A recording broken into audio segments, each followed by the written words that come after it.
8:12, and it's TGIF with TS Tammy.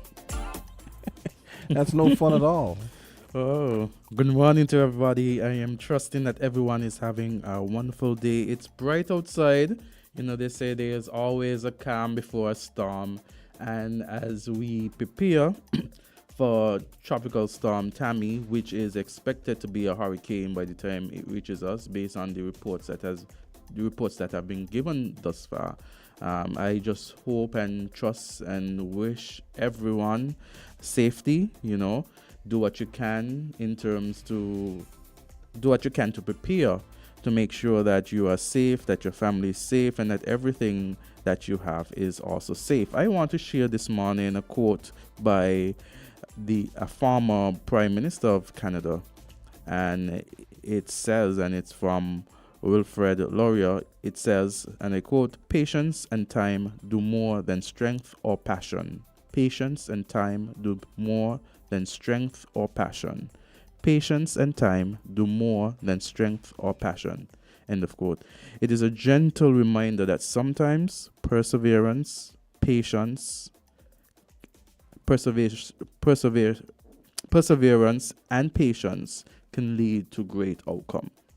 So it's just a reminder that sometimes perseverance and patience can lead to great outcomes.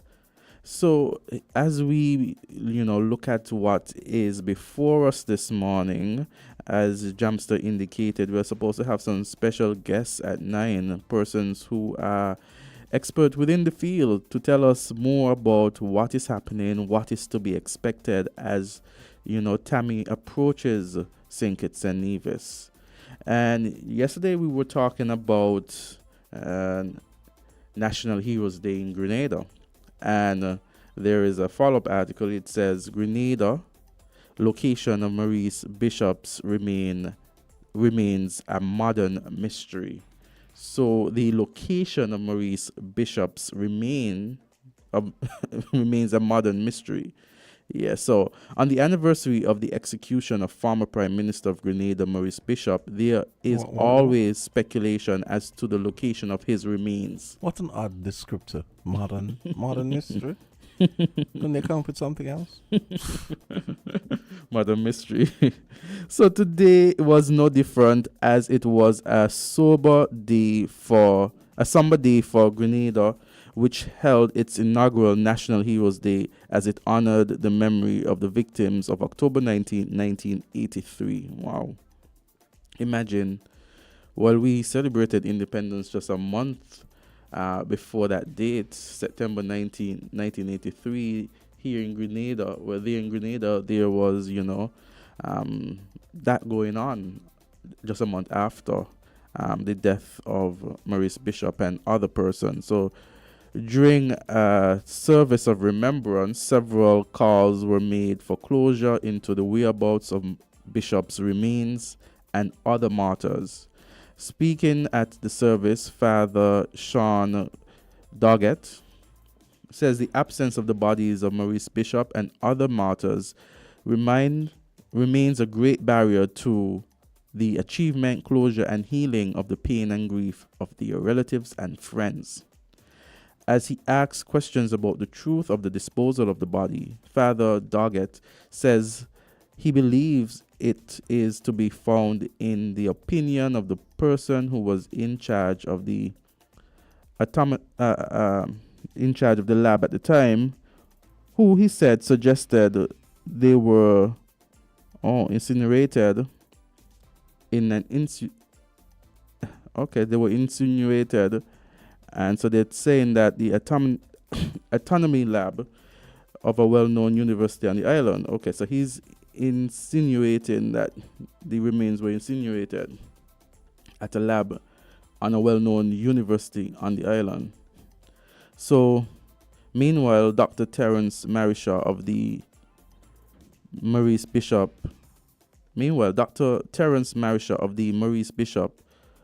October 19 Martyrs Foundation made a special appeal to the Prime Minister and his government to use their public office to make whatever information available to the public so closure can be brought to these martyrs. He says, if these remains have been disposed in a manner that made them impossible to retrieve, then give us the information so closure can be brought to this outstanding issue once and for all. Wow. Wow. Yep. So it seems as though, here we have the wife of Maurice Bishop. She says that he was committed to Grenada first. So Angela Bishop, the wife of the former Prime Minister of Grenada, Maurice Bishop, says Grenadians were always first to her late husband, as she shared her memories about him at an inaugural National Heroes Day. She shared light-hearted memories about Maurice Bishop, the man. Mrs. Bishop said she grew up in a home on Locust Street in St. George's, and although she was not aware of Maurice while growing up, it was only when both studied in England, him law, and her nursing, that they got to know each other better, fell in love, got married, and started a family. They were in their early 20s. She said right away she knew Maurice was special and committed to others in a way she had never seen before. During law school in England, she said Maurice participated in the legal aid clinic, providing free legal counsel to those who could not afford representation. Mrs. Bishop said she remembered he would come home full of excitement and a sense of purpose after he served at the clinic. She said he was thrilled on giving to others and found great meaning in using his knowledge, his ability, and his empathy in service. After he completed law school, he was admitted to the bar. They planned to return to Grenada with their 2 children, John and Nadia. Mrs. Bishop said even before they left England, Maurice received an offer for a prominent legal post, which included paying all of their passages back home, a house, and a generous salary. She said at the time, as a young wife and mother of a 3-year-old son and a 1-year-old daughter, she did not share Maurice's vision and encourage him to accept the job, the house. She did not share Maurice's vision and encourage him to accept the job, the house, the passage, and the salary.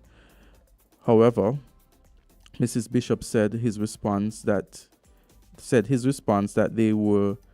they would hear often in the coming years was that the position, although generous, did not align with his vision of what he wanted to do and how he wanted to contribute as a lawyer. She was not happy with his decision. You see, Maurice Bishop wasn't Maurice Bishop back then. He just wanted to be Maurice. This is a quote, my husband, a young father, making idealistic choices as he always did, but choices that had an impact on our family. Maurice never made choices to see how much he could get. He made choices to see how much he could give, how much he could serve. And that sounds lovely, but it had an impact. That sounds lovely, but it had an impact. Maurice often chose service over outings with family, and I would see the disappointment on our children's faces, end of quote. Mrs. Bishop said that she shares these memories not only to convey the deep and abiding love of Maurice Bishop had for Grenada. She said his love for country was permanent for him and never wavered. So, yeah, it's a very long article. It continues down. Let me see to the end. It says she told Grenadians she hoped their biggest takeaway from what she shared is how Maurice loved Grenada and Grenadians and would have done anything for them. Yeah. Love to hear it. Yeah, that would make a good movie. I really want us to get to the point where we can actually start seeing biopics about our a lot of our you could say illustrious sons.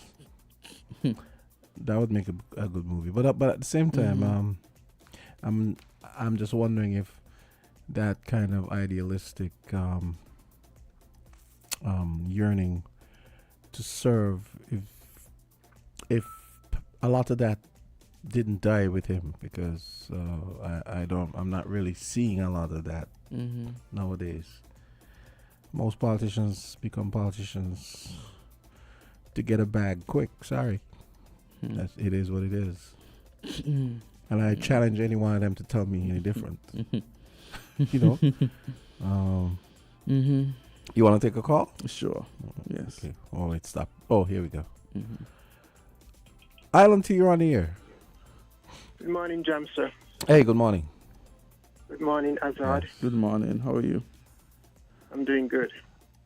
Now, I think Maurice Bishop recognized the system and he was fighting after he returned from the UK. And he wanted to liberate his people. You know, Azard, I grew up in the church as a youth. Here, the service met at my house under the feet of my mom, my late mother, who just passed last year. Mm-hmm. And you know, I'm reflecting on the story of Jesus and Judas. For 30 pieces of silver, Judas betrayed the Christ, according to the story. It's a weakness that is in the black community. Maybe it's in other ways too, but I am focusing on historical events that have taken place. Now, I'm not saying what took place in Grenada with Maurice Bishop, but if you go on the continent of Africa, 1987, a young military leader, the president of Burkina Faso, by the name of Thomas Sankara, he was assassinated by the closest person next to him, Blaise Compaoré. Today, presently, there's a new president in Burkina Faso by the name of Ibrahim Traoré. And just recently, there was an attempted coup, I think 2 or 3 attempted coup on Ibrahim Traoré's life, orchestrated by France in the name of Edward Saunders. This is a disease that is in us. Let us face it. For 30 pieces of silver, we are willing to sell out our leaders who are fighting for our liberation. It continues. It is sad. It makes me weep, gentlemen. How can we get rid of this thing? You can only get rid of it if you become aware of who you are. And that's why when we sell out for 30 pieces of silver, we're willing to sacrifice the blood of our genuine leaders. Guys, this here makes me weep at the highest level. And I'm using the word weep, not that I am weeping. I'm weeping for we cannot recognize the hand of the enemy, our common enemy. Emmanuel Macron is like a roaring lion today. In all that is plaguing France with bed bugs and protests in France, Emmanuel Macron is roaring like a lion. Guys, we are fulfilling scriptures. We are fulfilling scriptures, but we do not see the hand of the common enemy. It makes me weep, guy. Our leaders here in our region, their name are circulating with bribes and all kind of things. When are we going to get beyond this? When would our leaders lead? Guys, I can say certain things to my knowledge of President William Ruto invading Haiti with 1,000 military Kenyans. I can share what I know of this, but I'm going to reserve that for now. Because William Ruto, in as much as his speech are so powerful, he is being used in Kenya and in Haiti. Prince William's, King Charles supposed to visit Kenya. I'm not quite sure of the date, but there's a scheduled visit for King Charles to go over to Kenya. These people are performing rituals when they have to knight any African. It's a ritual. Bear in mind, Azard and Jamsa, you may not agree with me with this. This language that we are speaking, English, it is a spell casting language. When they knight our leaders and put the sword from shoulder to shoulder and say, rise, sir, this or whatever, sir, S-I-R, slave, I remain. It is a ritual, and we swallow these things without thinking. Guys, this system is deep, but we are not paying attention. We are not paying attention. Thank you for hearing me. Thank you for your contribution, Journey. Okay, and Journey, the man who can segue from anything into Burkina Faso and Niger.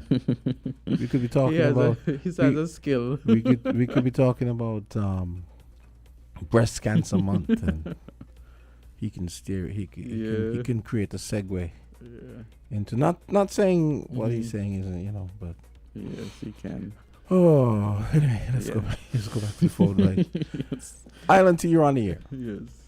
Hello. Hey, good morning. Good morning. Hey. Yes. I would like to say something about Maurice Bishop, the late Maurice Bishop. Mm-hmm. Could I? Yes. Of course. Mm-hmm. We were hoping Journey would, but go ahead. I mean, he started and then he went into I have not heard what he said. Go ahead. Okay. I knew Maurice Bishop personally. Actually met him in Senke. Maurice Bishop and the People's Action Movement officials were very good friends, and others. The mistake Maurice Bishop made, in my opinion, was to align himself with this man Court and the communist sect. Bernard Court. And they overthrew a dictatorship, which was Gary. Mm-hmm. What Bishop, what they were trying to fight is a system where, because some of these leaders came out of trade unionism, etc., just after they became independent and so forth, they felt they should hold power forever. And Gary was one of them. And but Bishop, if I were to summarize, Maurice Bishop was a very much loved person in the Caribbean. I know for sure in St. Kitts people loved him, especially the women.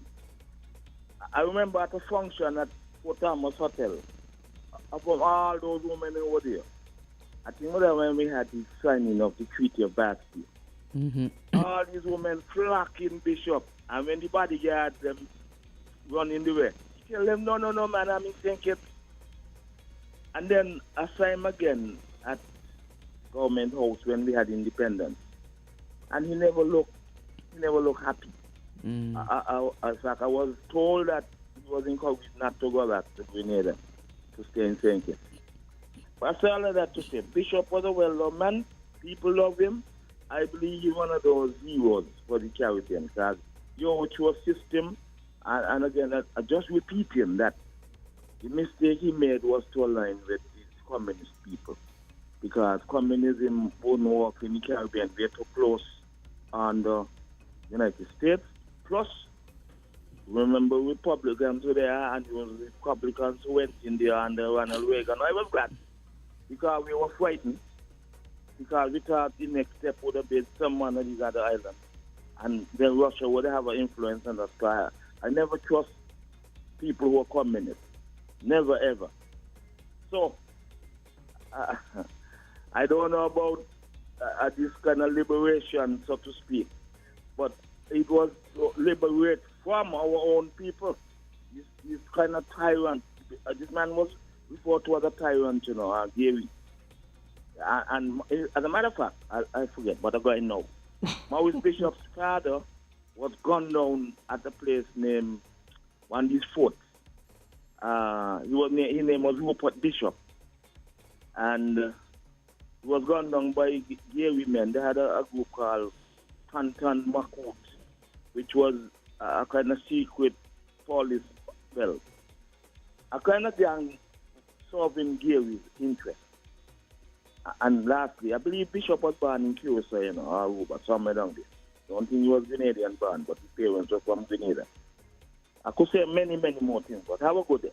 I don't know if you all knew all what I said. Yes, yeah. You all are young boys.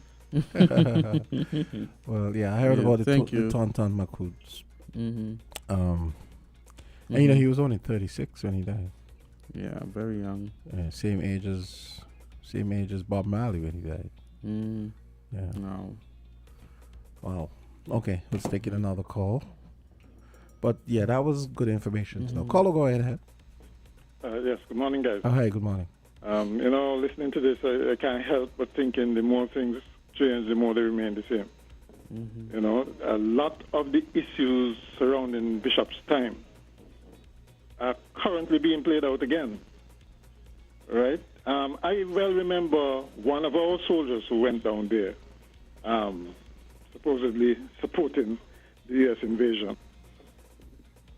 In his discourse said,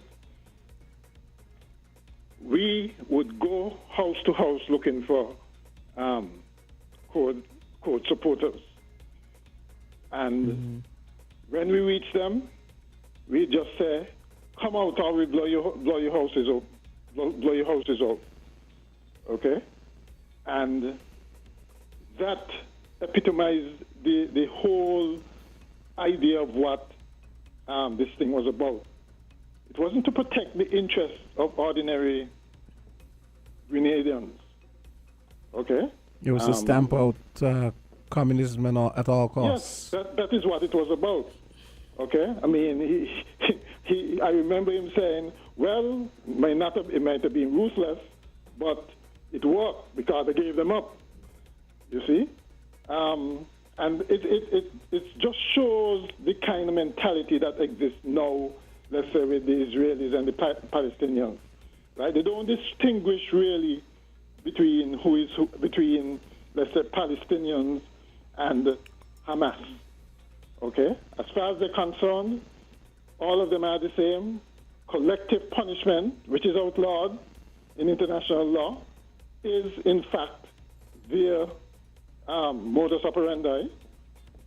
Okay? And so the whole thing is being played out again. You notice Biden's speech last night, for instance, that he tied in what was happening in Israel with what was happening in Ukraine, right? It's anti-Russian, anti-dictatorship. I don't know anti-democracy. How you could call Israel a democracy when it has the Palestinians on the foot like that. I mean, I just don't know how you get to say Israel and democracy in the same sentence. It's like what they used to do, Reagan and they used to do with South Africa in those days of apartheid. Oh, South Africa is the shining light in Africa, the democratic, free enterprise, capitalistic. That's what we want for the rest of Africa. Okay? All the while, they're suppressing the majority. And they don't see anything wrong with that double standard. All right? Grenada became important not so much because, it was, after all, it was just that one country in the Caribbean. The rest never liked it because, as someone said, they feared that the other countries might fall, a domino effect kind of thing. What the States didn't like was the fact that they were building this massive airport to supply Africa, the freedom struggle in Africa. That is what they didn't like, And it was unfortunate that, and our government then did the same thing, aligned with the U.S. in terms of trying to prevent that. Okay? The U.S., I could well understand, were looking after their own interests, but we should have been able to look after ours. All right? And I think there should have been an attempt to settle this without an invasion. Okay? It could have been settled without an invasion because nobody else in the Caribbean, except Cuba, was really backing that Code and those guys, the extremists then. All right? So they could have been isolated. But it was the strategic importance of that airport and then using the guys, of course, that there was a medical school there and so many Americans were at risk. You know how antsy they are about their citizens. They use that guys to go in and just overpower the place, So there will always be people who want to revise history. And there will always be interests to protect. And you'll always revise history in the trying to, from your perspective, so to speak. And that is exactly what obtains now. All right? You can't tell me that Russia should not have invaded Ukraine, okay? But the Russians use the same reasoning as the Israelis. They said they basically were taking preemptive action because they didn't want a hostile country on its border. Exact same reasoning that Israel is using. And so you have in the United Nations that while the U.S. would condemn Russia wrongly for that kind of expansionist policy, they will not do the same for Israel and its expansionist policy, right? And so we have stalemate, right? I mean, the double standard is amazing, you know, and of course, the propaganda goes along with that. Well, you notice it goes beyond double standards, and it's on both sides because look at Russia. I mean, Russia is going to talk about Ukraine, our enemy. What about the 800 or 900 mile border they have with Norway? They're not calling Norway. They're not out and out calling them an enemy nation, are they? So you know. No, but Norway was not hostile. You see, Norway for a long time they bordered. They had a kind of uneasy truce between them that, you know, you stay on your side, I stay on mine. Norway was almost like Switzerland in terms of neutrality, you know. Okay? It's only recently, when they saw what Russia did, that they have now... But how could they call a brother nation hostile? I mean, you realize like Ukraine and Russia is like saying it's a Nevis, Canada and the USA. Ukraine was part of the USSR? Yes, that's what I'm saying. That's what I'm saying. So how could they be considered an enemy nation? I mean, because it all boils down to actions, right? If Ukraine joins NATO, right, and they put, let's say, it now becomes the front right on the border of Russia. What can prevent them from deciding that, well, we're going to station nuclear weapons on Ukraine pointing towards Russia? Nothing can prevent them once they're a member of NATO. Right? It would be, I think it would be a foolish act. But at the same time, if the Russians would abandon their imperialist impulses, then maybe there would be no need to put nuclear weapons. The West don't have imperialist? Yes, they do, but it's different. You can really but you can compare them, but you'll see a lot of differences. You'll see a lot of differences. You can ask Johnny about that. who is the greater imperialist? At least, I know it was for their own selfish ends, but at least Russia and China supported the liberation struggle in Africa, whereas the West opposed it. I don't think they really supported it. They just wanted to be on the other. They just wanted to be on the other side of any issue that their common enemy espouses. But you have to look at the reality on the ground. The fact is, right? They prolong the suffering of people under dictatorship and apartheid in Africa, right? They did. I mean, it's just a matter of fact. They were responsible for carving up Africa in the first place, and this is it's perpetuated right now by just the policy. And the Russians, yes, and the Russians the European countries, and the Russians are responsible for another basket of monstrosities. What's the point? Everyone has their own unique which basket of monstrosities. Everyone has their own unique rap sheet. Everyone looks after their interests. You know? Okay? Every single one look after their interests. You think it's any coincidence that the West, France, Britain, North America, all of them just line up in blanket support of Israel? a mess that they created in the first place? If you had the deed for your land, right, and somebody come and say, well, sorry, I want that, and just decide to take it over because they can, because they're more powerful than you, how would you feel? How would you feel? Simple question. Oh, Jams is on the phone. Wouldn't you resist? Wouldn't you resist, Jamster? He can't respond at this time. He got a call in technical. Oh, okay. Well, I know he would resist. Yes. Okay? And the thing is, if you don't resist, what happens is like what happens to the Indians in North America, where basically they put you on reservation and, okay, you can stay there and that land is yours, but we're taking the rest of it. Okay? Even though they were there first. Yeah. Right? So that's I mean, here I'm listening to, as you present, and I'm thinking there's so many sides to these arguments because, of course, Russia has there are lots of sides. So many, so many.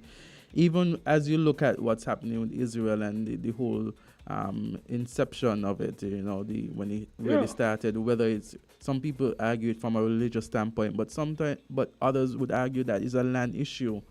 And it's really the rights of land persons are fighting over. Or the people see it through religious lens. Because the Jews feel that they're entitled to the land because, as far as they were concerned, they were there from biblical days. I mean, how far back you going to go? Huh? That's you why. Can't do that. That's why with these discussions, it could go for a long they time. Should share the land. That is what should eventually happen. They should share the land. Find some formula to share the land, and if some Palestinians have to move, then compensate them properly, okay? But don't tell me you're going to drive them out, because if Israel is bombing whole neighborhoods now, what do you think? What do you think they're planning to do? They're thinking of doing? They don't want people to return there, or they won't return there anytime soon. Okay? That is almost like annexation. But even, you see... And we're just sitting back and not doing anything about it. You talk about the bombings, and, there are some persons, even persons who call in, and based on a religious standpoint, they think that, these are God's people, and they're winning because, it is what is written. People... They are God's people? Which God's people?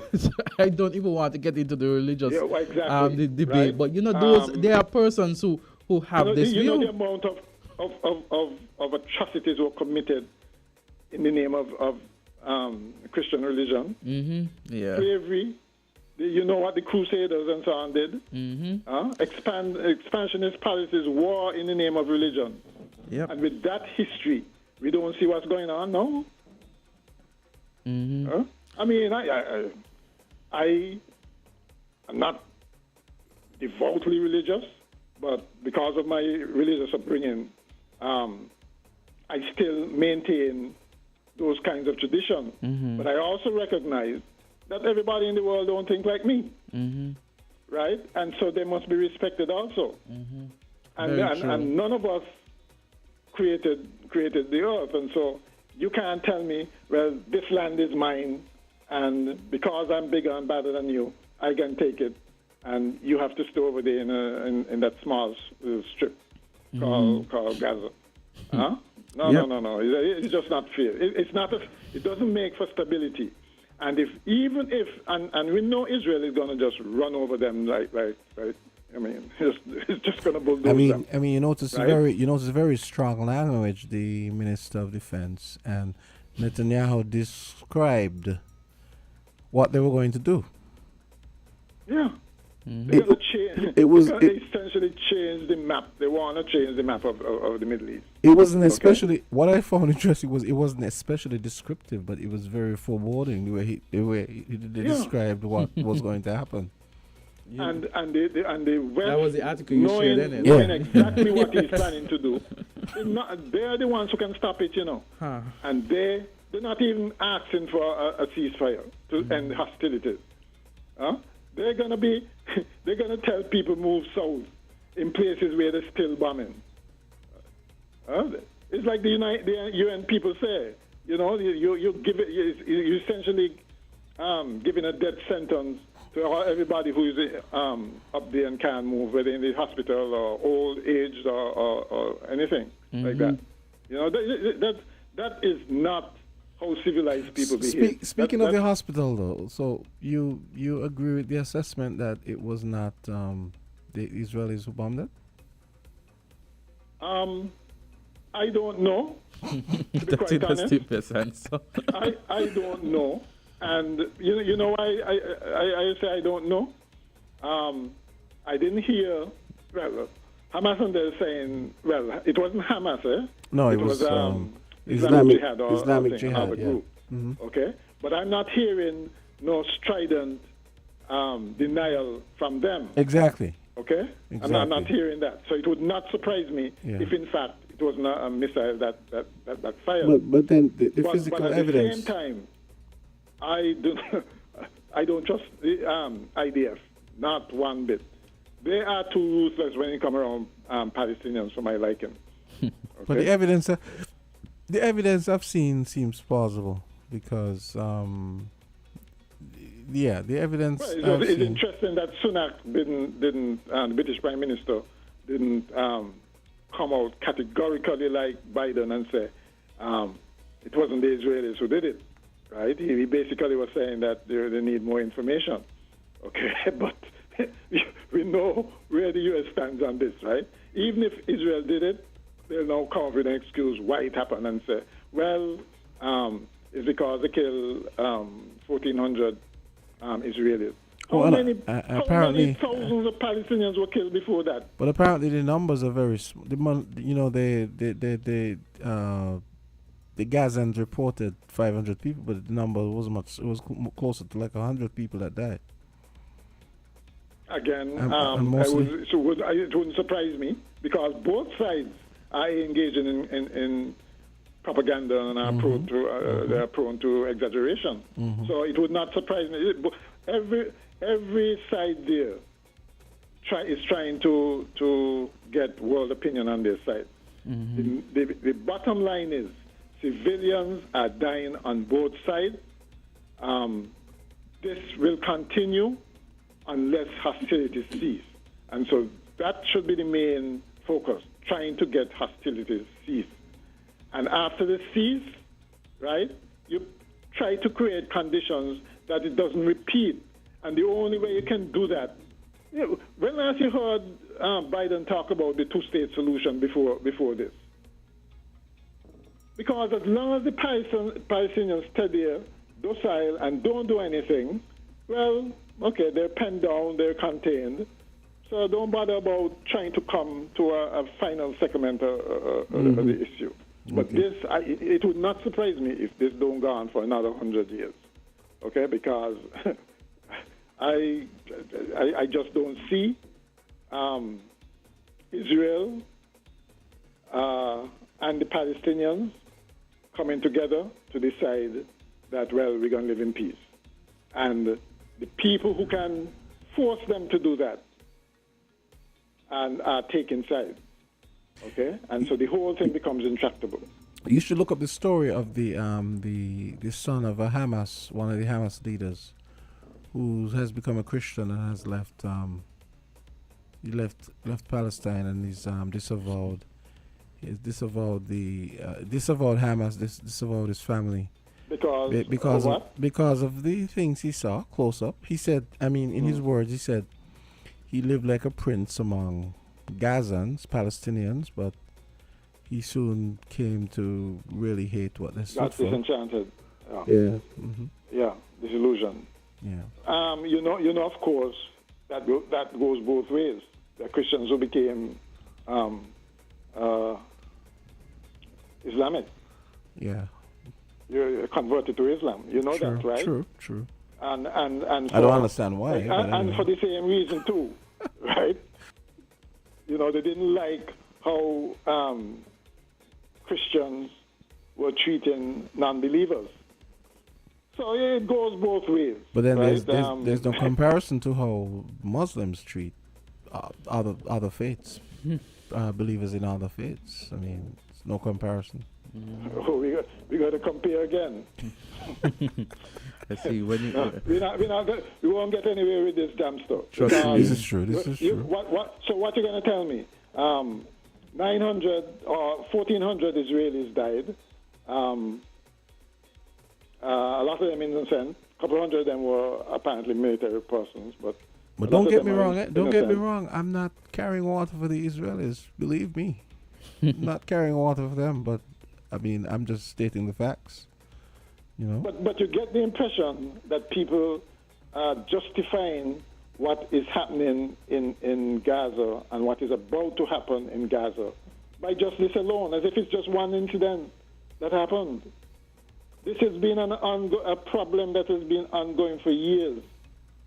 You know, it's just like a bad sore festering all the time. And we've had resolution after resolution in the United Nations, and it's not being adhered to. Israel would not adhere to it, to the resolution, and the United States would then veto it. That alone should tell you that something is wrong, right? It's just like when you had apartheid, and so many countries were against it because they recognized it for what it was, right? Just inhumane. They recognized it for what it was. But because the West was supporting the South African regime, propping them up, you know, the beating of democracy down there, right? Nothing, it took armed struggle to eventually end it. That's what it took, you know, armed struggle. Okay, well, it's going to take a call to end you now, because I have a call coming in. Call, go right ahead. Thank you, Mr. McMahon. Call, go right ahead. Yes, man. Good morning, man. How you Hey, what's doing, up? man? Hey, good morning. How are you doing? Man, I could listen to that guy all day on this topic. I hope I hope you didn't throw him off, man. Well, I had to try him out to take you. Nah, man. Nah, you should keep him on, man, so I can listen to Yeah, good point. Good point. Yeah. But these are the guys that, you know, that got the knowledge, man, and got the history. So, you know, listening to these guys, man, it's like being in class, man. Well, it's good. It's good that you appreciate him, because we get raked over the coals for letting people, you know, do marathon calls. So it's good that you appreciate. Man, I mean, my age group of people or guys or whatever, you know, we should listen to these older guys.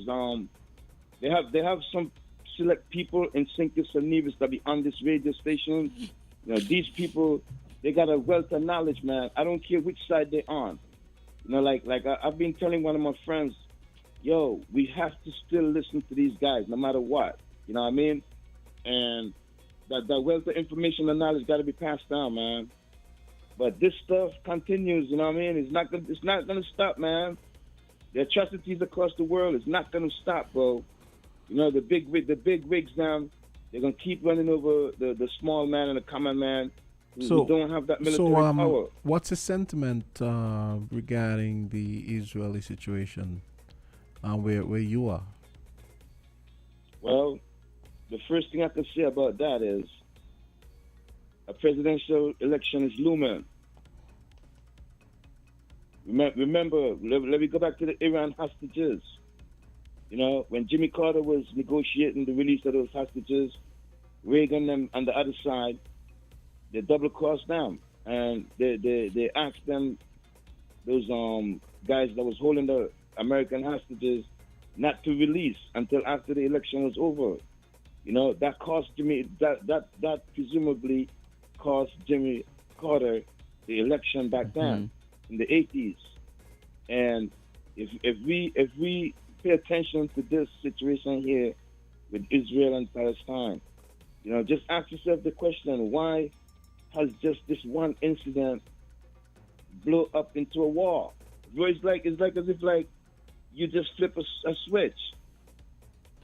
You know what I mean? One incident recently now, couple weeks now, has created this monstrous war again, and these monstrous bombings, dropping bombs on these people like that, and they're creating an exodus, right? The exodus that they're creating in America right now, right? We saw when Biden then pulled out of Afghanistan recently. when they pull out of Afghanistan, they gave them the right to come here.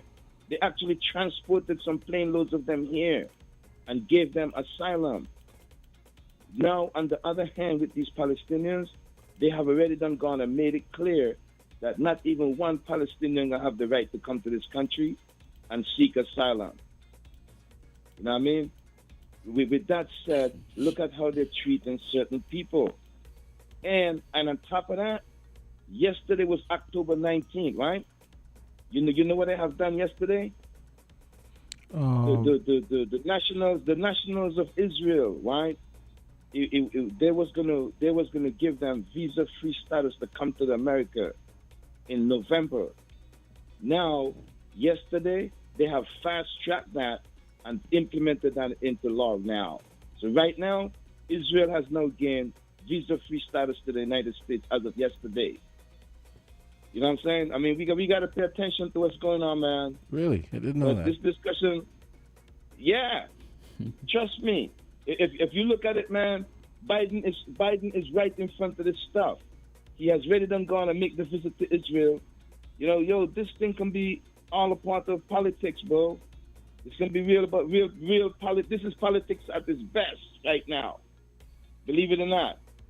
You know, but we need more, conversation about that war, man, and certain other things. But we sometimes have to bring this home to Sinkis and Nevis as well, because, the lands and the access to the lands and access to certain things inside the Federation of Sinkis and Nevis, this CBI program that we've been having discussions on recently, this program can be detrimental to Sinkis and Nevis, because it's opening the Pandora's box about this race relations, you know what I mean, and the this class status, because, me personally, bro, they have that giant clause in the Constitution that I want that clause removed, man, because me myself wanted to come home and make some contribution politically, and I'm gonna put it out there.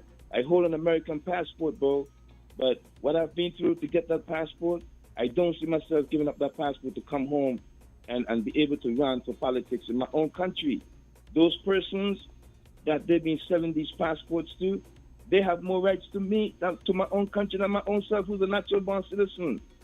So I heard somebody ask of Denzel Douglas to try to reinstate that visa-free status to Canada. While the man is up there in Canada right now, they should be trying to press them Canadians to get these things back in place.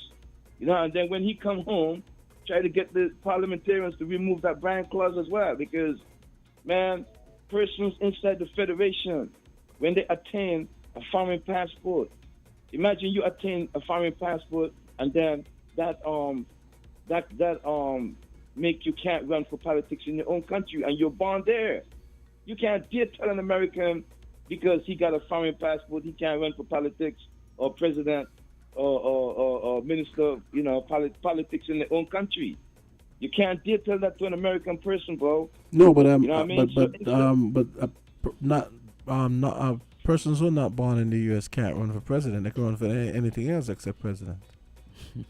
Yeah, no, I'm talking about the ones that's born there, a natural-born American citizen. No, but that's what I'm saying. The ones that are born there can, but take for example Arnold Schwarzenegger. Yeah, we right? know that. We know that. I'm agreeing with you. We're on the same okay. wavelength with that. But what I'm saying is, pay attention to what I'm saying, right? The Brian clause is disqualifying a natural-born citizen from St. Kitts and Nevis if they have a foreign passport from running. They have to cancel that foreign passport in order to be able to run. I don't agree with that at all, bro, because in America, it's not the case. In America, that's not the case. If you're a natural-born citizen and you attain double or dual citizenship and you attain a passport from a foreign country, that does not cancel you out from running for politics in your own country. But in St. Kitts and Nevis, it is. And so then, therefore, they need to look at that. They need to give that a second look, man. They need to give that a second look. But, this CBI program, we need some more transparency on that, man. And the question I have today before you go is about the CBI program. Who directed Simmons and these guys to start this program up? Was this an original idea of him personally, or his party, his cabinet at that time? Where did that idea come from about starting that CBI program? You know, that program needs more transparency. It's too much money flowing to that program, not for the people to get their transparency and know what's going on in their own country. There been some articles that was put out recently, and it's astounding to hear the figures of how much people has a St. Kitts Nevis passport. You know, different than that, the what I want to say before I go is, last night I've heard on another station that MSR Media has now purchased a hotel in St. Kitts. And I remember listening to a guy that was talking about the tourism industry. He said he don't know why we are worshiping tourism like that, and our local people can't have ownership in the hotels them around the islands of St. Kitts and Nevis. And now we have a foreign entity that came into St. Kitts and Nevis and has now purchased an outstanding hotel in St. Kitts named ODI. But pay attention to the stuff that's going on in our own country, man. And you guys have a good day. Thanks a lot. Great. That's been a while now, actually. And I'm not pleased about it either. So, yeah. Thank you for your contribution. At this time, we're going to take a short break. We are expecting guests here at shortly from Nemo. So, stick and stay. We're different. We're 98.9. 98.9. Win FM. Dreaming of that perfect getaway? Hop aboard the McCann ferry to the breathtaking islands of Saba, Statia, St. Martin, and St. Kitts. Embark on a delightful journey and enjoy sun-kissed beaches, vibrant cultures, and unforgettable experiences. Visit McCannferryservice.com to book your island-hopping adventure today.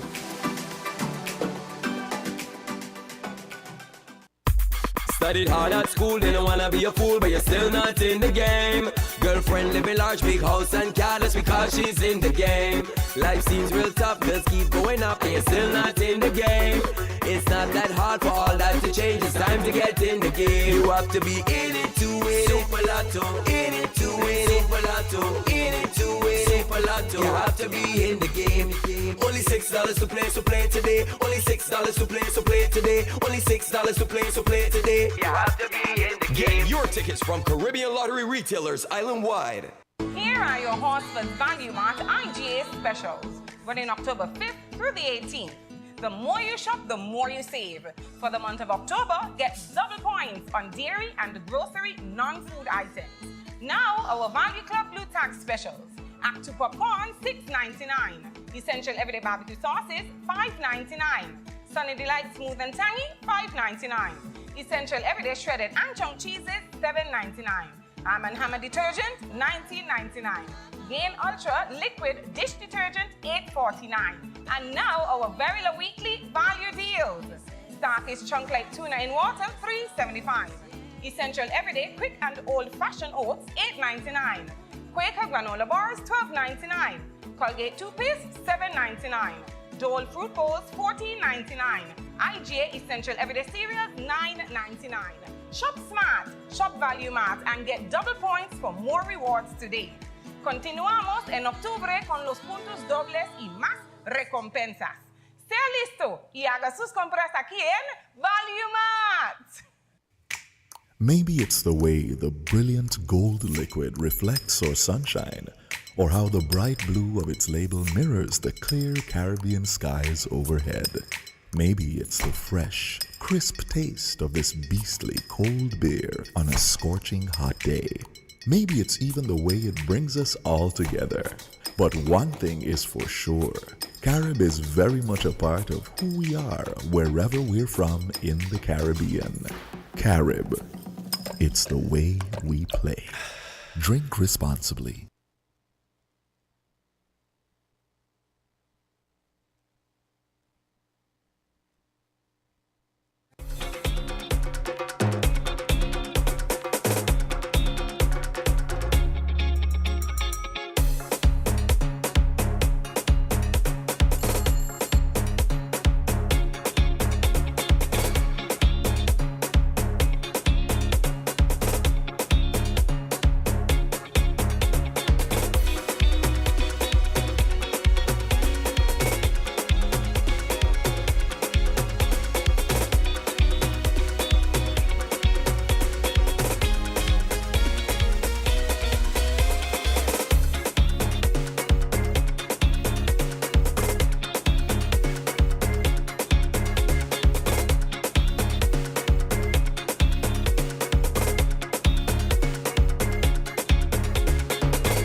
8 minutes after 9 o'clock, and we were supposed to be blessed with the presence of Abdias Samuel and his team.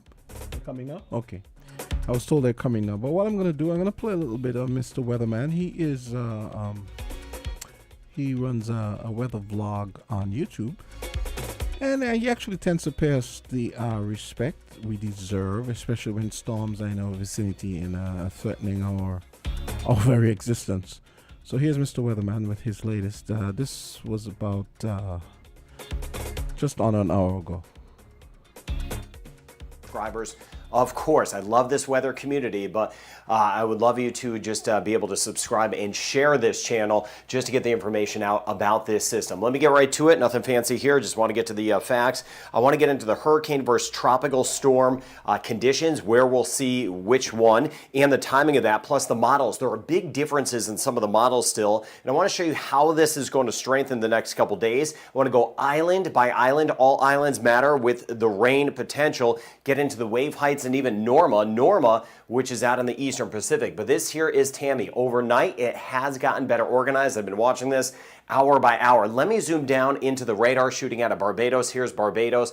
And as I mentioned, just a few kilometers or miles is going to make a big difference as this works closer generally up toward Guadeloupe. Again, the core of the rain, look at that. Just there's the center of this, just off to the east and northeast there of Barbados. We'll get some of those outer bands at times that continue to move in, even down through Grenada, Trinidad and Tobago. Some of these outer bands will be working in throughout the day, but the core of the system here shifting into this direction. So Martinique will see the rain chance going up, but Dominica into the north especially, but that's how it stands right now. Now, here are the models. Now, most of the models bring this right into or near Guadeloupe and Antigua and Barbuda with the potential of a direct landfall of a hurricane for tonight. It's going to be right on the edge of a hurricane, either a strong tropical storm or a low-end hurricane. Either way, it just splitting the difference of a few kilometers an hour or miles per hour. But you see here, again, the model's in very good agreement, bringing this right into us in the northeastern Caribbean, and then eventually making the turn. It'll be off to the east of Bermuda down the road.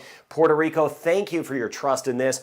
I've been mentioning how we are in monitor mode in Puerto Rico. Points to the east, we've been getting ready for a tropical storm or a hurricane. So we're still just keeping an eye on this in Puerto Rico. Got you covered. Any big track shift, I'm going to be on top of this. And we saw Philippe. Remember Philippe? We did that together. Philippe was a very tricky system. It took some shifts. I kept you up to date best I could on that. And I'll.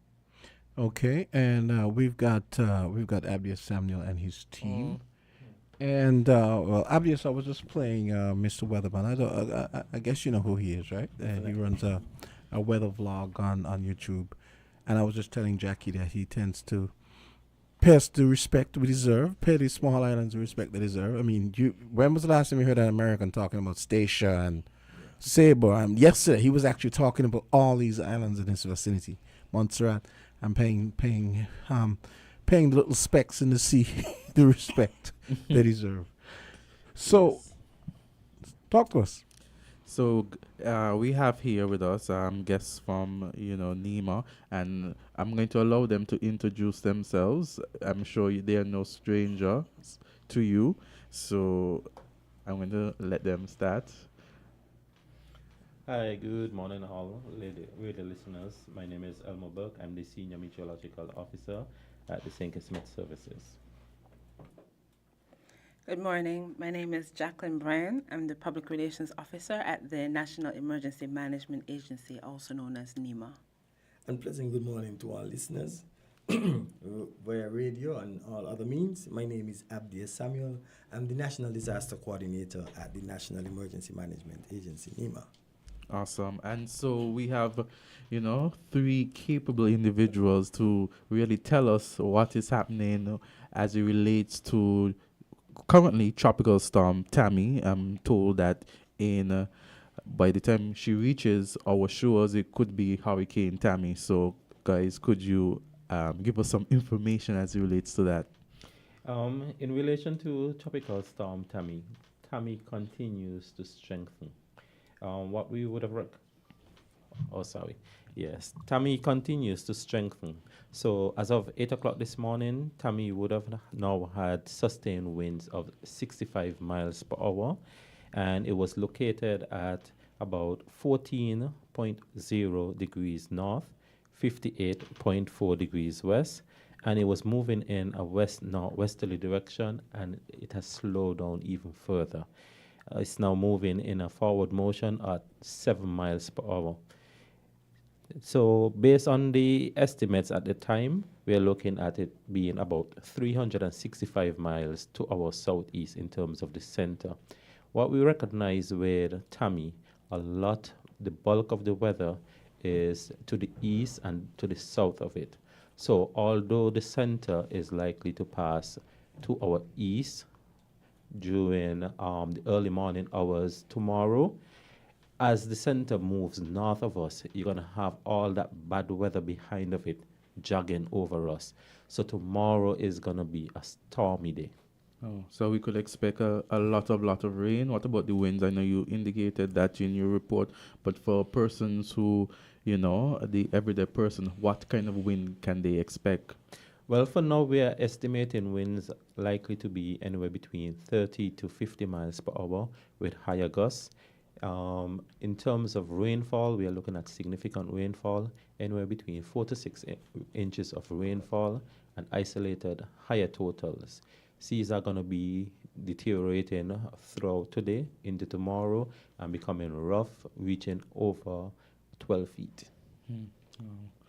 So, as persons making their preparations, shopping, doing what they can with their homes, is there anything that you could tell the public as they prepare today for the storm that is ahead? Are you watching me? All right. Thank you very much, Mr. Gumbs. And again, I want to thank Mr. Borg for the update, and as well the weatherman for his update. Yeah, as Shamsa said, I love the fact that he's able to personalize his forecast to us in the Caribbean region. So in terms of our preparation locally, let me inform the general public that our national response mechanism has been activated. We would have seen that, yes, the government, out of the abundance of caution, was advised that it was practicable in the interest of safety and security to consider early closure. Again, it's in the abundance of caution so that persons could prepare. We don't want persons leaving late and then having challenges accessing the shopping, preparing their homes and other things. So based on the consultation that we are doing with our stakeholders, you would have seen the early closure of school notice, early closure of government notice, and we are encouraging business places that can facilitate such, that they can do such. However, we want persons to be able to do their shopping. We are not encouraging any panic shopping. Again, there's no need for panic shopping. What there is the need for is preparedness. We have also want to advise the general public in some critical areas. For example, there's concerns about water. There's concerns about load shedding. And the SCELEC would have informed the meeting yesterday that we had, that stakeholders meeting, that they will do everything possible to mitigate the load sharing issue that is being experienced by a number of citizens and residents around the island. The water issue as well, in terms of the water shortages and so on. That too, I want to encourage persons who are listening with the water issue. Store water. We're going to do everything possible to assist you from the national level to be able to provide guidance and also assistance. Mm-hmm. In terms of the general public, again, I don't want us to panic. What we want to do is build a culture. So we know that we are expecting significant rainfall for the next few days, because according to the forecast, Saturday probably into Sunday. And our day-to-day type living is going to be disrupted. For example, transportation. Let's look at transportation. The ferry services, we're going to have high seas, so that means that the ferry services between St. Kitts and Nevis is going to be significantly interrupted or disrupted. So that means that we may not have persons being able to travel between St. Kitts and Nevis. Two, we are a tourism-based economy, so our airlift may be significantly affected. That means that persons will not be able at some point the SCASPA will have to consider, and NASPA and NEVIS consider closing the seaport and the airports so that, in the interest of safety for everyone. So these things are going to be disrupted, so we would like persons to consider all these measures and begin to prepare. Call the airline, speak to the ferry operators, call SCASPA, and find out information about, how will this impact you if you are part of that traveling community. In terms of taking activities, again, do the little basic things that we continue to encourage persons on a daily basis. Check your homes, check your electrical systems at home, check your insurance, secure your documents, in particular your passports and everything else, because if you have issues, get to know the critical emergency facilities that will assist you. What we don't want is to have persons in the middle of the passage of the storm to be calling for assistance, because again, we have to be sensitive to the first responders. It will not be humane to have a soldier, firefighter, or police in the middle of a system risking themselves. So again, in that vein, we are looking at potentially opening a shelter, depending on the severity, the proximity of the system. That consultation is going to take place today. The Honorable Prime Minister will be convening what we call a pre-strike meeting at 2 p.m. today, and that meeting is going to be for the public-private sector partners as well as the non-governmental organizations. That will be happening at 2 p.m. today, and that is going to position the entire country as to the government's position and guidance in terms of safety and security against the threat and impacts of Tropical Storm Tammy, who may, as Azard would have said, be a hurricane by the time it passes our vicinity. So I just want to preface it there. I think I would allow Ms. Brian to speak to the information, because we are seeing a lot of information being shared. And what we keep continuously say, please pay attention to the official sources. And this is not time. Can I make an appeal at this moment? This is not time for us to do the fake news to create panic and fear. We want the general public to trust what we are doing. We are in consultation with our regional partners, international partners. We already have them on standby. They have already committed resources to support our efforts if we are devastated or significantly impacted, that we need that assistance. The regional response mechanism has been activated through CDEMA, that's the Caribbean Disaster Management Agency. They are ready and standby to support. Yesterday, we would have had what we call a Caribbean Donor Partner Groups meeting, where all the donor groups would come together and listen to our reports, and they too are on standby. So we are well positioned, and the mandate that we have been given and support by the government, we are well positioned to be able to address and deal with the potential impacts of the storm. I have a question. Any one of the three of you can answer, but I've noticed the last two notices, especially for the storm before, where the government released the advisory saying, okay, we're going to close at midday, and schools and government offices, and I noticed they leave the closure of the private sector to the discretion of the private sector. Is there a break point where you can compel the private sector to close? I was just wondering, for general information. Yes, the only time that we will be able to do so if we declare a state of emergency. Okay. Right. Okay. Yeah, I just wondered about that. Okay. Jackie? Good morning. Thank you so much for the opportunity. And I'm happy to be here to share with the public how they can get the information they need to make the decisions they need to make. And we continue to grapple with misinformation. And so I would like to let people know that we have a couple of ways in which you can get information directly from NEMA. So firstly, there's our Facebook page. And if you go on Facebook, a lot of people have Facebook accounts. You can look for the National Emergency Management Agency -SKN. The display picture should be the NEMA logo on a white background, So it's the black NEMA logo on a white background. So we post there several times a day once there is a tropical system approaching. You can also join our WhatsApp broadcast list. The number is 466-5100. I'll repeat that. 466-5100. That allows you to get notifications directly to your phone. So if you can't access Facebook and you're on the go, you can still be informed of what's going on with regards to the storm. We are a people who have experience with these kinds of storms. It's the nature of our lives. We have hurricane season every year. The experiences we have, coupled with the right information and being prepared, will allow us to make better decisions. So I would encourage people to follow our Facebook page, sign up for our WhatsApp broadcast list, and get the information you need when you need it. If you have questions, you can also reach out to us. That number is a number you can call as well. That is actually the NEMA number that is being used as a broadcast number. So 466-5100 is also the number you can call when you want to find out information. Today, we are going to be putting out the list of district managers. These are people who operate in all 8 constituencies. The constituencies are the districts.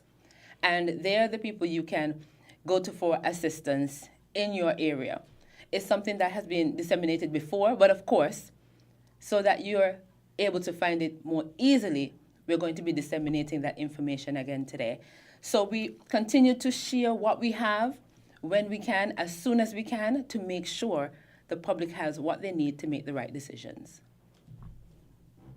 Sounds good. It's 9:25, and if we can take 1 or 2 calls from callers, you might have some questions. This now would be a good time to call. Give us a call. Give the NEMA team a call. But I wanted to jump, if I may, go ahead, so that people, how the broadcast list works, you must first save the number in your phone, otherwise you won't get the message. So go into your phone right now, if you can, and put 466-5100. That's 466-5100. You don't even have to put the long National Emergency Management Agency. Just put NEMA, N-E-M-A, and send a message to the number requesting to be a part of the broadcast list so that you can stay up to date with the information. So I should do that into WhatsApp or just regular? You can, once you put it into the contact list for your phone, you should be able to access it from WhatsApp once you have that service. And the number, just to repeat for persons who might have missed it, is 466-5100. That's 466-5100. Awesome. Okay, yes, I think I just did that. Elmo, I wanted to ask you, I noticed Mr. Weatherman said that it's going to be the high end of a tropical storm, the lower end of a hurricane. But could we have last minute changes that might maybe take it, maybe coming directly west, or? Well, in terms of the path, what we have been seeing over the past few hours is some meandering in terms of the path keep shifting westerly, easterly, westerly, back and forth. So at one point in time, it would shift over in the vicinity of Antigua, then the next time closer to us between the 2 islands and so forth.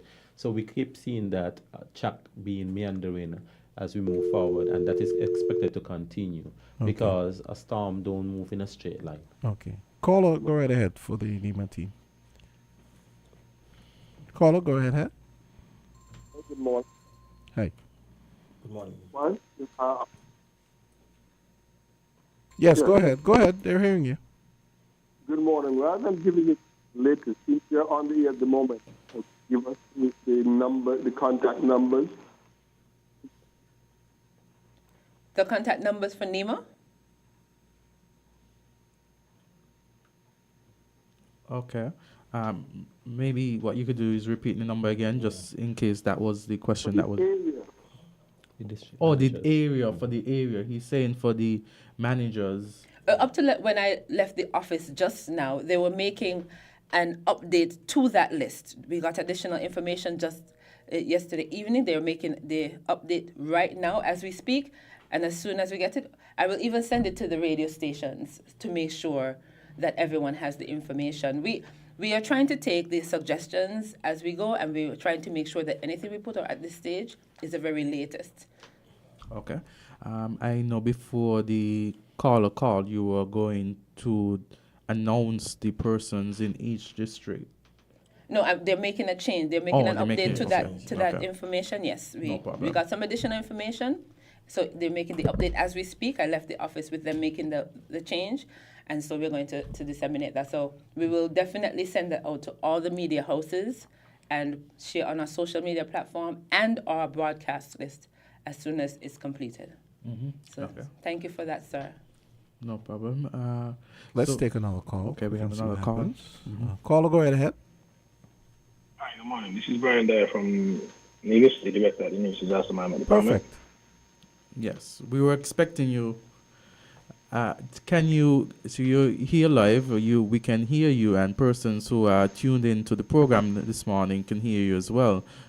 Is there any information you wish to share as it relates to the storm and preparations that are taking place on the island of Nevis? Yes, I would like to encourage persons to continue the preparations. We have seen a run on the supermarkets here on the island. That means persons are stocking up on the food supplies. With regards to preparation, the Nevis Disaster Management Committee met at 1 p.m. yesterday. That meeting was chaired by the Honorable Spencer Brand, the Minister responsible for disaster management here in Nevis. In that meeting, we had a wide cross-section of stakeholders, the Chamber of Industry and Commerce, media, and our critical agencies. Each agency expressed that their emergency response plans were in place and were being executed, and we're happy for that. However, there's a concern here on Nevis with regards to water supply. The forecast is calling for 3 to 6 inches of rainfall and 10 inches in worst case scenario in some places. If that occurs, then we would have some washout of our roads, even though we have improved the drainage here on the island. We continue to work feverishly to ensure that all our drains in the problematic areas are cleared. Persons in low-lying areas and areas prone to flooding, such as Lower Bath, Stony Grove, some areas of Ramsbury, Cades Bay, Newcastle, and Pond Hill. Those areas are prone to flooding, so we are asking persons in those areas to be prepared for flooding or flood damage in the event we have excess rainfall here in Nevis. We also are appealing to persons to stock up on water supply, because the water supply may be interrupted if we have washout of our piping underground.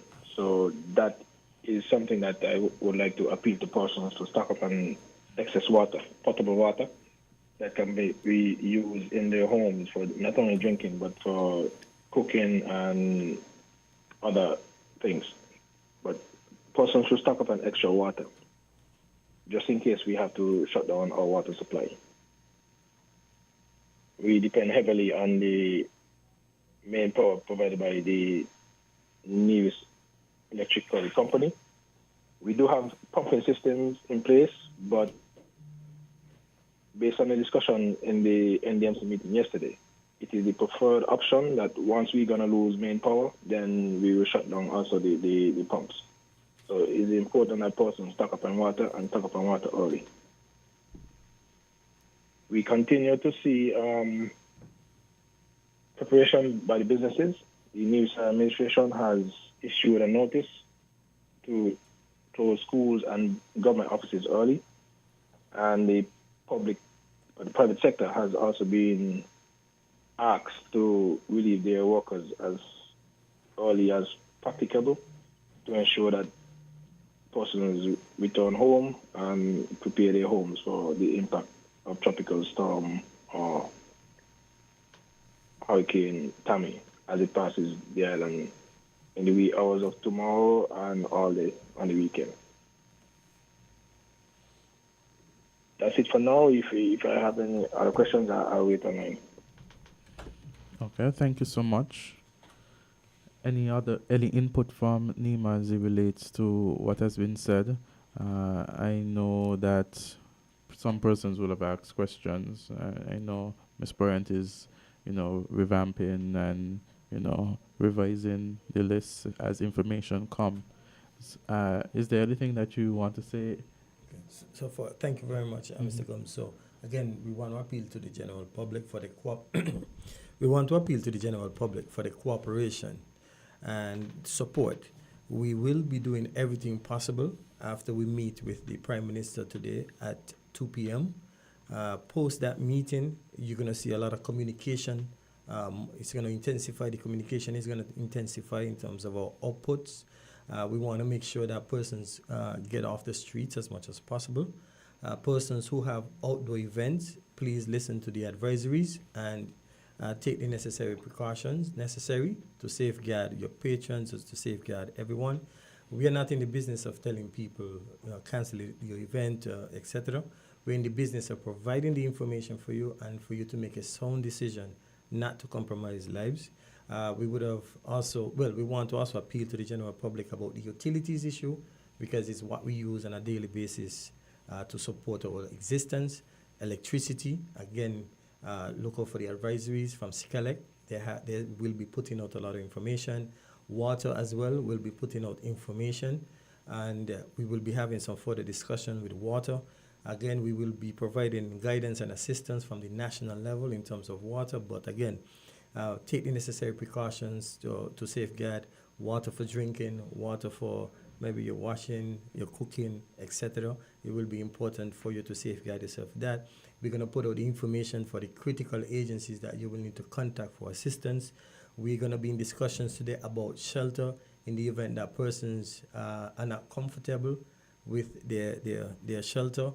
We're going to have that discussions, and we will be providing information to the general public very soon about our position on sheltering for this particular weather system. In terms of communications, again, we're going to give you the numbers, the emergency numbers.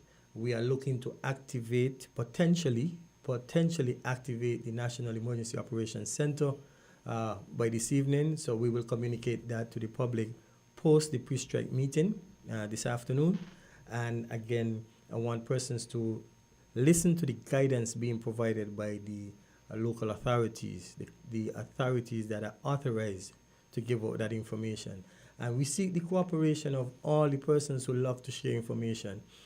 Please support the agency, NEMA, NDMD, the Met Office, in distributing the information so that we could allay fears and we could minimize panic. So again, those are the areas that we want persons to assist us with, work with us with. Please ensure you take the necessary precaution to safeguard yourselves. Again, I don't want to encourage panic shopping, but if you feel that you need some items to stock up yourself on, please do so. Persons who need to contact several government agencies for assistance, please do so early, as government offices will close by midday. However, NEMA is going to continue operating. So any challenges, please contact the numbers that was shared by Ms. Brian, my PRO. Yes. And I have the numbers for the National Emergency Operations Center. I can share that with you now. Once it is activated, after hours, you can dial these numbers. So just a minute for you to get ready to write it down or save it in your phones. These are the numbers for the NEMA National Emergency Operations Center. So once it is activated, and an announcement will be made, once it's activated, you can contact the center. There are three numbers I'm going to share with you. The first is 466-9626. That's 466-9626. The second is 466-3876. That's 466-3876. And finally, 466-7453. That's 466-7453. So they all begin with 466, and the numbers are 9626, 3876, and 7453. And may I add as well, Ms. Brian, we still have our 911 center, that's the telecoms.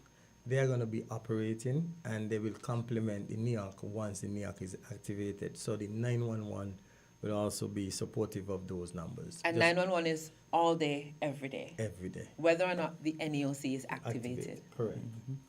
There is a message. I want to say thank you for that information. There is a message on the YouTube, and someone has asked, could the Met person speak to which areas of the island are likely to be greatly affected?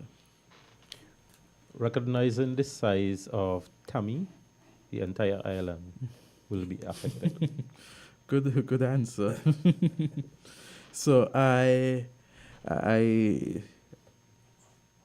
there is, as it speaks, information from the Met Office, and one thing that I would like to ask is that based on the information that is presented now, that we have now, and I say now because it's subject to change as time progresses, around what time, based on information now, do you suspect that there will be a serious deterioration of the weather conditions? Well, currently we anticipate ahead of the onset of the storm force conditions. What we are seeing is some moisture ahead of that, as well as some feeder bands are expected to move over the islands over the next few hours. So as we move overnight into the wee hours of the morning, that's when we're going to start to see the deterioration of conditions. Okay, thank you. Is there any? Okay, well, we could get a last word from Mr. Dyer if he has any last words. Oh yes, Mr. Dyer. Yes, I'd just like to encourage persons to continue the preparatory actions. The shelters on Nevis will not be open for a Category 1 storm. However, we are in discussions with the Ministry of Health for vulnerable persons in some communities. So if those persons are in need of assistance, then we would make the necessary arrangement to accommodate those persons in shelters. The numbers to contact for Nevis are 469-1423, 469-7903, 469-1922, 469-5449, or they can reach me on cellular 668-6401. Okay, thank you. The information would be disseminated on all our social media pages and our website, www.ndmd.kn. Okay, sounds good. Thank you, Mr. Dyer. I want to thank everyone here this morning. I don't know if you have any parting words that you'd like to give before we conclude this segment. Right, so again, we want to appeal to the general public to continue the preparations and also to give the agency the necessary support and cooperation so that we can get through the system. We are a praying nation, so I'm going to encourage everyone to continue to pray for the first responders, those persons that are going to be on the front line, as well as our leadership, all the leaders that are going to be involved in this process. Let's pray and let's hope for the best, even though we are preparing for the worst. Thank you. Okay, and just letting our listeners know that there will be no fireproof this morning with the fire officers, as they're involved with pre-storm activities and so on. So it's 19 minutes until 10 o'clock. We're going to continue our program right up until the end of Island Tea at 10 o'clock. AZ? Mm-hmm. I give you the honor of kicking them out. So we'll take a short break as I escort our guests outside. So, yes. Found the sound 98.9. Magnum, my brand. Everybody put your Magnum in the air now. From you a drink Magnum, make me see. Take charge of things now your place now. From the river to the beach to the street. Hot Magnum when me have in a me hand there. Give her a sipper, she tell me sweet. Look for me watch for your quick time check. Yeah. Right now a Magnum for your beat. Enjoy yourself every day of the week with a Magnum. My life I forget sweeter. Must be 18 years and older to drink. Drink responsibly.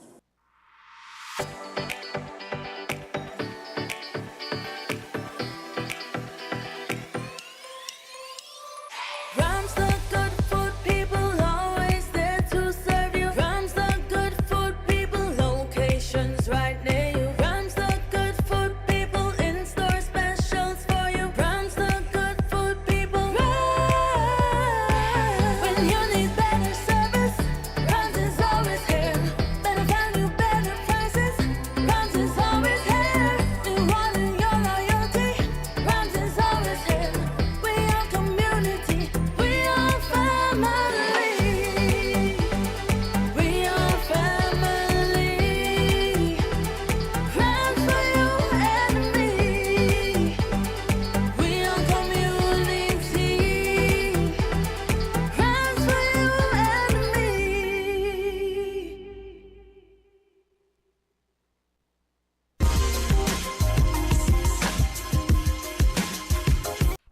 drive with Lucozade Energy. Buy Lucozade and enter for a chance to win the grand prize of a Toyota Hilux. Plus, win up to 500,000 instant prizes, including Fitbit watches, GoPros, earbuds, Amazon gift cards, and free Lucozade. To enter, buy one of the Lucozade Energy promo bottles and look under the cap for your code. Enter it online or send it via WhatsApp, see press, and social media for details. Buy, win, and get the drive with Lucozade Energy today. Lucozade, taste the energy. Noah, me they are ready for the week. Every hour of overtime is a treat. Money pile up, yeah, me rich like leeches. Every dance shell road, I go get beaten. During the week, we no cater. Now touch road without my paper. Link up with some friends, ready for shell the street them. Alright, just get beer ready for the weekend. Lucky if you see we car, we no frequent. Weekend. Drink and smoke, weekend. New girl every week and we no repeat them. Girl never say I the same treatment. Weekend. Drink and smoke, weekend. Yo, anywhere we go we bring the vibes. The party start whenever we arrive. Always have a hot girl by my side. I'ma tease them that right beside me. Girl a snap and a post picture. In our house just pour more liquor. Now about we flex them stick like sticker. Girl wet like river just come off quicker. Alright, just get beer ready for the weekend. Lucky if you see we car we no frequent. Weekend. Drink and smoke, weekend. New girl every week and we no repeat them. Girl never say I the same treatment. Weekend. Drink and smoke, weekend. At the weekend, brav free and brav start the party. Let's a speed crew and see man. Go walk and talk it. Anywhere we go sparky. Weed in a club, man a yard we clean up. In a designer most. Money make all week, so me make a cheers that's toasty. With me wrist where I roll it. None of me gal no control. Never know. Just get beer ready for the weekend. Lucky if you see we car we no frequent. Weekend. Drink and smoke, weekend. Y'all every week and we no repeat them. Y'all never say I the same treatment. Weekend. Drink and smoke, weekend. Island Tea Time 9:46. Well, this song is strictly fantasy because none of that stuff that Noah Powell is talking about in that song is happening tonight. I'm pretty sure. Yes, we are here on Island Tea. I mean, it's going to be a very rainy weekend, we can say. It's expected to rain. Hopefully, we have no loss of life. Hopefully, praying that, there's no damage to property. And I'm hoping that as the rain falls, everyone will be comfortable at home. And, I'm hoping electricity will be on. And that, you use the time to if you want to do work in the rain, in your home, if it is that you want to watch Netflix or whatever thing that is going on, just let's hope that everyone is safe and cozy at home as the weather passes. I'm gonna be watching I'm gonna watch Bill Maher tonight, but that's 10 o'clock. That's probably gonna be well before any really high wind start, I'm sure. So yeah.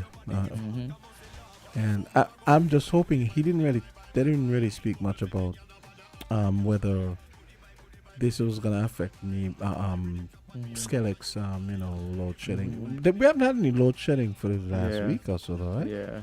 So they did say that Skellex will be given updates accordingly, and the water department.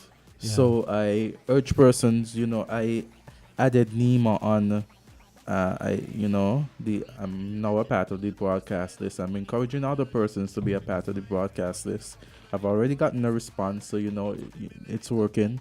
So guys, try to keep informed, try to be a part of the broadcast so you can know what's happening, so you could keep ahead of what is happening, because information is key, knowledge is power, and for you to be guided as to how to remain safe and keep yourself safe, you need that information as the information comes. Because only, as you see, only few sources would have information that really pertain to St. Kitts and Nevis and pertain to what's happening here with us at the storm. So what do? I ask them to add me? Yeah, I give them your name and say, hey, I am Trevor Woodley, and I would like to be, added to the broadcast. You're letting me out. Anyway. I know. I'm trying to maintain some anonymity here, man. Come on, man. They're gonna come for you.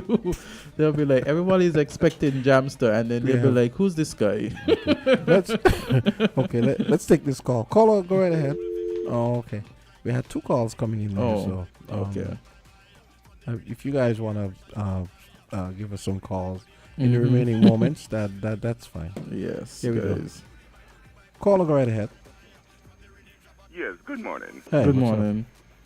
I have a concern with well, not only with this particular storm, right, but I am talking in case of emergency, right, with the phones.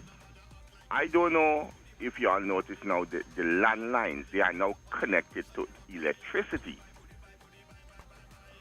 And that has been a major concern because when the current goes, your landline goes. Yes, he has a point. He has a point. In case of emergency, and sometimes we know how these cellular phones can work, and it's not everybody, like especially senior citizens. They don't like these cellular phones. Most citizens still have the landline intact. And I have been complaining about this thing because I am visually impaired. I am blind. And in case of emergency, now let us say when the storm passes, if the electricity is out like for 4, 5, 6 days, my landline is out for 4, 5, 6 days. No. It is something that I think Flow needs to address because they have been telling us that they are upgrading. You understand? I don't have a problem with upgrading, but you must find a way because you remember in the past your current could go for a whole month or 2 months. Your landline still intact. You still make calls from your landline. But now when the current goes now, your landline goes. And I think more people need to, start talking about it. Flow need to address this. That's my little contribution. And that is, this is probably the best weighing of the morning because this is one of the arguments I've been using to people there's some people who poo-poo at the idea that they should be holding on to their landline. I keep telling them, well, the landline was designed from the very beginning to work even when there was no electricity. Yeah. But he's right. He's right that for the last few years I've noticed that when current goes, the landlines don't work, and that shouldn't be because they were designed to work even when there was no electricity. So yes, and they're connected to the fiber optic something. Yes. And I mean it is ridiculous, man. As I said just now, if my electricity in my area goes for 6 days, I mean my landline is out for 6 days. Yes. Ridiculous. That's a good point. Thank you so much. Yes, thank you. Thank you, Carlo. I hope someone calls. It would be nice if someone from the phone company could call and address why it is that the telephones don't work the way they were originally designed to work. This is a discussion that we could have. Yes. We could invite them at a different time. Because, sure. These are storms come, and you have a call. Caller, go ahead. Good morning, Azard. Good morning, Jamster. What's up? Good morning, Jamdam. How are you? Make sure you run for cover, eh? Yes, thank you. And Azard, you went over in the Pelican Mall and see the state of the bathroom? Yes, I did. I actually saw a video being circulated last night too. You and Jamster know that the season officially will be starting on next Saturday. You got a flagship coming in there. And it looks so terrible as conditions. No other. A lot of people that say they talk politics, right? But the amount of locals who live abroad come in and cruise ship with their wife and family. And the minute they hear me talk, don't put Zante. They say, oh, it's you that be talking. It's you that be in the ear. I know the voice. I just try to shun it and say, no, it ain't me, it's my brother. And they pick me up somehow. And these people come out plain and tell me, boy, if you ain't come and talk certain things, we don't know what's going on in St. Kitts. And this is the problem. Now, the gentleman who just was speaking there, he's all right. He's right. Everybody doing the poor people in this country has the lie. And the model come from government. It's true. And that got to be one eye topic for the future. What he was just complaining about. Now, if electricity, if current go for a month, long line gone too, but every month you have to pay these people. The same thing at the cable. They're doing us as they like. But as I come back to the Pelican Mall, you look at where National Bank used to be operating force. You look at the state of the shed. Not even that in Azard. The people who parent in the Pelican Mall, a bathroom was there for them. It closed 6 years, full of more. Some miraculous when he was there, because an MP tell me he get money to fix these things. And where he know, he fix upstairs where he and Miss Brown was. But the animal them who downstairs and making them millionaire. But hey, I glad I loan, from great man, like Smokey and Moonlight and great people, who see one, people who understand the system, Victor one, but hey, I don't know, what be onto this country, but something I'm going to change it, and I hope bam bam. Well, thank you for sharing with us, Jam Down. I actually saw a video being circulated yesterday on the social media as it relates to the bathrooms down there at the Pelican Mall. Not the best of languages, but not the best language used, but the image, what was conveyed is that the malls are not in the best, the bathrooms at the mall, it's not at the best, in the best condition. After you told me about it, I did pass there, and it's not the best scent. So I'm not going to say that. I wanted to clarify something I said, and this, and I should have thought of that, because about the telephone issue. Yes. If you have a most of us have these cordless things, right? But if you have a regular landline, let's say, that plugs into the wall, it is powered by, then you won't have the issue. If current goes, it will work. Because the very little power it uses comes down the phone line. Okay. So, but if you have like a cordless system that plugs into the wall, that takes power from the wall, then that won't work. But a regular phone line will work. So someone just pointed that out, and I thought I should explain that. So, caller, I think he's the president of the Association for the Blind. I hope you're hearing me. So, maybe it is that you have a cordless system, one of those electric phones. But if you have a regular phone, which makes me, I was actually thinking about buying a regular landline. Like you mean a regular phone? On Amazon, a regular. I have a landline, but I was thinking I should have at least one of the regular ones that just plug into the wall in the house, because those are the ones that will work without electricity. So. Well, I've been more a cell phone person since. Cell phone person. Yes. So you don't have a landline? No. Okay. Yes. Caller, go ahead. Wait, we have a caller. Go ahead, caller. Good morning, Jamster. Hi. Good morning, Hey, Azard, and Good morning, Miss Henry. How are you? Candisie, wherever she is. Yes. And good morning to all the listeners home and abroad. Now I called to back up Mr. Radcliffe. Yes. And what Jamster said is true. But I also have another one, and I can't get it work still. You have to unplug the portable one, the handheld phones. Yes. But for the life of me, somebody has been trying to get my other phone plugged in, because they do work. But I don't know if some of them are designed or the thing don't fit. Now, the 466-5100, it must, what the lady said, is that it will work on the contactless, but if you don't have a phone like that, what happens? On the handheld phone, 466-5100 takes you to NEMA. Can you call them and give them your number so that they could, because I'm blind too, so that they could add me to the list? Okay, so give you a number again.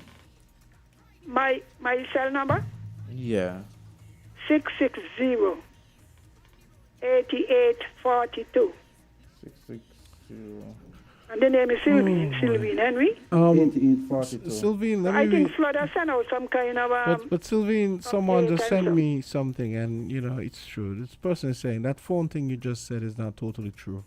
And I think your president referred to it as well. But Flo recently, somebody could it says Flo recently fixed my landline, and with the fiber upgrade they're doing, they installed a modem that is powered by electricity. So no electricity, no phone service. So talk about the price of progress, huh? My dear, because a lot of older people, as you say, and they're more convenient. You can walk around with the handheld thing. I have a cell phone, and sometimes by swiping, they won't pick it up. You know what I mean? Yeah. Because you got to swipe. Because it is what the talkback, once talkback is on. You swipe a couple times. You know? So I would appreciate that. So you want us to send the number to NEMA for you? NEMA. Okay then, I'll do that now. Or how about NEMA using Flo to send these things? Because every minute they just come in. Flo, they'll tell you about top up. And then the weather thing comes in. I believe it's coming from Flo, not too sure. Not sure. If they could use the Flo machinery. You understand what I'm saying? Yeah, but that would be a decision they would have to make. And they've left time already. to make it before the rain start to fall. And then again, it forces you to put on data on your phone. Yeah. I don't think people understand that, Yeah. So there's someone who messaged me about the landlines and saying that if you have internet, the phone is channeled to the modem. If power goes, you have no landline. So I mean, there's different people having. If you unplug the handheld system Mm-hmm. and you plug it into the ordinary phone, the old time kind, Mm-hmm. it's supposed to work because I've tried it before in different storm. Yeah. Nowadays, I can't get the phone to work. We really need somebody from the. Because they've changed over to fiber, and they came to upgrade our fiber at home a few months ago. So yeah. Then when you call, you buy a new phone. Some people don't buy 3 phones and still can't get no good service. I think perhaps what would be necessary is for a representative. Yeah, but ask them if they could send all the message that they update. Mm-hmm. Send them to Flo, since Flo always sending message about top up your phone. And then Digicel might ask why you not send it to Digicel. Well, send it to the two of them, because two of them, they're actually pushing you to put data on your phone. Yes. So. All right then. Mm-hmm. Thank you so all much. of us begin to pray, mind. Don't wait until the wind start to blow. No. Start to beg the Lord to have mercy on us. I don't start, And keep us safe. Yeah, don't wait until the wind start to blow to pray. All right, good morning, Journey. So, Miss Henry, before you go, the person on the Nemo WhatsApp, they have indicated, of course, done. So they've added you. I've sent you, and then I've sent your number to them, so that you should be getting. Maybe Mr. Boyd could call back. He has a cell phone too. Yes. I think he has a modern one too. Oh. You know? You don't have his number, do you? Tell I'll be Samuel. Yeah, okay. I felt good. Yesterday I was on another radio station saying, where is Mr. Samuel? Mm-hmm. Because his voice, and then Jack has a good voice. Because you need to hear people. Mm-hmm. Not nobody on the station reading something. He I guess because of COVID as well, he has a different job description. But he we're accustomed of that reassuring voice, especially. Yes, so tell him, please, yeah, please. I would like to hear become Jackie, since he's the communication, and Mr. Abdi or Samuel, Yes. or whoever is working in his position. And I must say, Miss Henry, that they come in this morning and sharing the information. You Yes, know, it's a relief, It's I'm really telling good. you. It's really good, and I even said I that was asking afterwards. this yesterday on Freedom, where are these people? Mm-hmm. People in station reading, oh, this thing, no. I want to hear the people who in charge of me hear what they're doing. Mm-hmm. Especially as may it, the Lord have mercy on all of us. yes, likewise to And you I as well. asked them again since yesterday, the blind and the disabled and the aged and whatever, please check them out today. Go and see how their place is. My past house leaking like a pipe. Other people, other old people, you know what I mean? Mm-hmm. Some of them don't even have a phone. Yes. So I'll find out if they have something. Not putting your life at risk to get to them. Get to them before the rain and the wind start up. Because there are many of them out there. NEMA is supposed to have a directory of all the people who are disabled or old and live by themselves. Mm-hmm. So now is the time when she's going to call the names. Tell the people whose names you have, go check out their district. Check out and see the condition of the people who are unable to help themselves. All right, then take it. And Win FM, you got to sue Flo, for this landline business. People are sick and fed up. You have line and every minute you can't get in. Or maybe Win FM need a better system to manage their phones. Okay. A little piece of wind blow, the phone down. A little piece of water blow. You know what I mean? You want to see Jamster face here behind the scenes. No, Jamster, sometimes they got poor Jamster talking to himself. I will want to call in and help out Jamster. You mean that the voices in it? Somebody was saying, Lord. Every minute, sometimes poor Socrates, they talk to the weary. Yeah. And that's so and that's the very point of those shows, for voices to be heard, not just one voice. Exactly. Yeah. No, you see, when they don't hear the voice, then they misread your mind. Yes. Okay, Miss Henry, we've got to go. We're over time. Yeah, it's Jamster. 10:06. When you're going, please tell them, because we might have to call into Win FM. Please make sure, get Papa backup or whatever on the phone system. All right, then. Thank you so much. Okay, great, and be safe. Be safe, yes. And that goes to everyone as well. And the Azard as well. Yes, and you too, Jamster. Yes, for sure. Mm-hmm. So we will be back here on Monday, and hopefully we'll come back on Monday and not have much to talk about in the way of damage and stuff. Mm-hmm. I'm sure you're going to tell us about the movie you watched over the weekend during the storm. Oh, we will definitely watch some movies, for sure, during the storm. Yes. Yeah, fire up some movies, yeah, for sure. Okay, everyone. Yes. We're out of here. Have a great weekend. Awesome. Go get your bread and you know bread is your a staple, you know. Oh yeah, bread. Yeah, lots of bread. Yeah, even for those persons, I think, even if you might be cutting down on bread when it comes to these natural disasters and so, you probably would be putting in some bread there, or even crackers, you know. Yes. Yeah, we're going back to basic, Sardines, you know. Corned beef, mackerel, luncheon meats, yeah. Luncheon meat. You know, yesterday I was at the supermarket and I was thinking, how many sardines should I pick up? That was such an important and very thought-provoking sardines are healthy. Yeah, so yeah. Don't these are tough decisions when you have a storm, you know, and you don't know how long it's going to last. I need some seasoning peppers though. I gotta get some seasoning peppers. So I hope. How much seasoning are you going to collect? What do you mean? Just a bag. They use like $3 a bag or so. So it'll be enough for you. You know, some people might, you know, over the time, duplicate how much they normally spend. Yeah. So let's hope they don't do it with the toilet paper like during COVID. Just a light moment, you know, as we go through these times. Yeah, we don't need that much toilet paper, people. Leave the toilet paper alone. You know, people probably looking at the water. You need to make sure you have enough water. Yeah, I have lots of water there for months now, so I won't have to worry about that. Uh-huh. Yeah, so hopefully Fingers crossed. Mhm. Okay. All right, guys, we gone. Great weekend. Okay. WINN is 98.9. 98.9 is Win FM. Everybody beware, you better prepare. Disaster can happen anytime, anywhere. Everybody beware, you better prepare. Disaster can happen anytime, anywhere.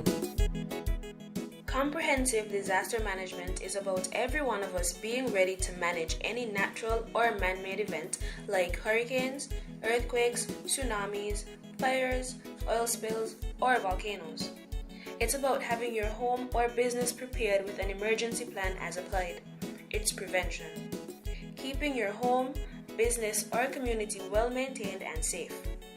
It's about being able to get your life back on track after the event. Will you be ready? Visit NEMA.kn or log on to NEMA SKN on Facebook. Everybody beware, you better prepare. Disaster can happen anytime, anywhere. Everybody beware. United we could conquer it all. Paging all creatives! Paging all creatives! Your center is near! Wait, what happened? Y'all don't believe me? Sounds too good to be true? Well, here's what. Come to the Kuna Conference Center this coming Monday, 23rd October from 6 p.m. for the official public consultation and mixer for our state-of-the-art Creative Arts Center. Explore the proposed plans, voice your critiques, and reveal your visionary ideas. Your presence and perspective matter. So all creatives, spread the word. This coming Monday, 6 o'clock, we're going to the Kuna Conference Center at Fort Lands. And let's craft a vibrant space for art together. I'll see you there.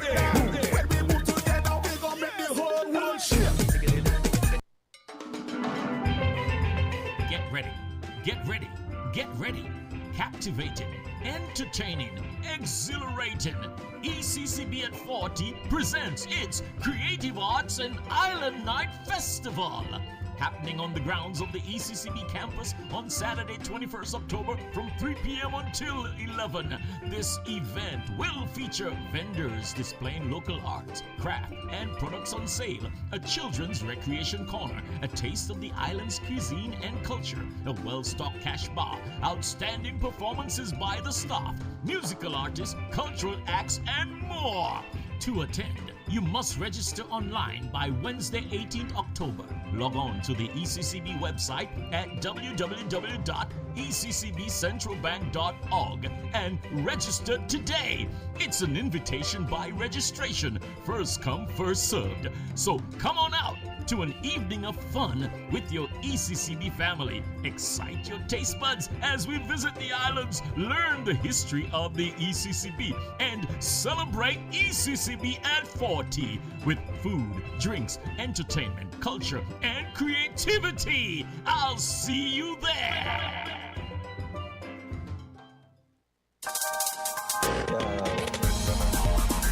We're different. We're 98.9. 98.9 Win FM.